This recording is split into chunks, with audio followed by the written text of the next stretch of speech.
नमस्ते, प्रणाम और हनुमान जयंती की आप सबको ढेर सारी शुभकामना।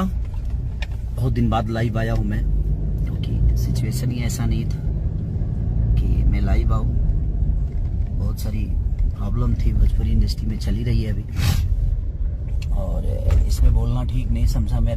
रीज़न ये था कि अगर मैं कुछ भी करता, कुछ भी बोलता और इनकेस की मिलने भी अगर जाता, तो सबके दिमाग में एक चीज़ हमेशा कि मेरा जिस पे केस हुआ है उससे मेरा पंगा 1 साल पहले था।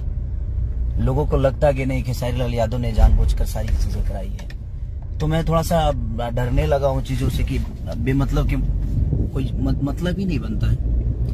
जो गलत होगा, जो सही होगा, भगवान उसके लिए है, कानून उसके लिए है। अगर कानून छोड़ देगा तो भगवान उसके लिए है। तो हम सबको धैर्य रखना चाहिए। आज नहीं तो कल इंसाफ सबके लिए होता है, जो गलत करेगा उसके लिए होगा। इसलिए मैं जानबूझ के मैं उस दिन आया था बट नहीं गया, और आज बोल रहा हूँ मैं। तो मैंने अपने लोगों को भेजा था कि आप लोग जाइए, मिल के आइए, बाकी हम जाएंगे। ऐसा नहीं कि नहीं जाएंगे, क्योंकि भोजपुरी इंडस्ट्री के एक सम्मान के साथ ऐसा हुआ है। भोजपुरी इंडस्ट्री की एक ऐसी अदाकारा के साथ ऐसे हुआ कि ये ठीक नहीं है। किसी के साथ भी ऐसा नहीं होना चाहिए। मैं सबको यही बोलूंगा, जितने भी कलाकार आ रहे हैं,